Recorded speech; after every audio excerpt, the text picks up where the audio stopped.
when I was a teenager back in New York, I used to build computers. That was one of my first businesses. I would get computer parts, put them together, and sell them off of Craigslist. And I remember I was probably the #1 customer to Micro Center down in Westboro, New York. I was in and out of that store every single day. And the reason why I love Micro Center is if you are a computer nerd, okay, the tiniest detail, the tiniest tool could be like a heating paste or whatever. The smallest thing that you would not find anywhere else, you will find it at Micro Center. So when it came time for me to build a flight simulator, I needed to build a gaming computer. The first light went off and I said, Micro Center, I should look up Micro Center. So fortunately for me though, there was one that was very close to me locally. So I went in the store. Actually, before I went in the store, the cool thing is with microcenter.com, if you wanted to build your own custom PC, they have a nice table for you where you pick and choose all the parts that you need. And basically I just googled the requirements for Microsoft Flight Simulator and I built the computer based on that. And so I made the list on the website, and then I went to the store and I grabbed all the stuff that I need. And then Micro Center actually gave some big discounts, so thank you so much to them.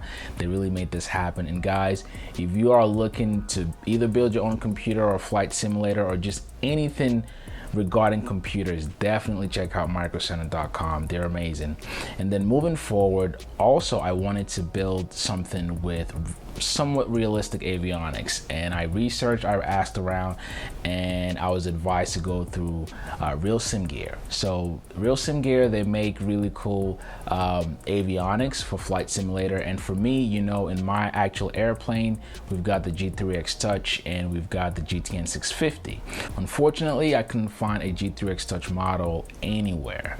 So the next best thing was a G1000, which I'm also familiar with, and I was able to get that at realsimgear.com. Also, I was able to get a nice model of the GTN 650. So really what I'm trying to put together here is something that would help me, not just as a gamer, but actually help me with my piloting skills. So the times that I'm not in the actual cockpit, I can be home and still retain my muscle memory on how to fly. And speaking of, I went with a joystick instead of a yoke, and shout out to VKB. They supplied to me the most realistic joystick you could ever ask for.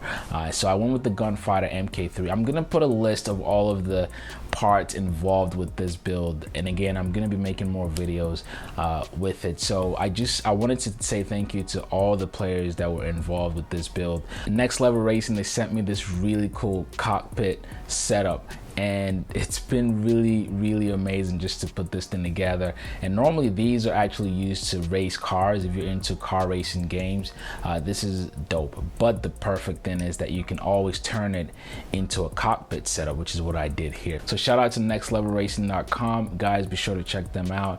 And again, I will make more videos regarding this, and I will be flying in this simulator again to retain my skills as a pilot while I jump in and out of the real airplane.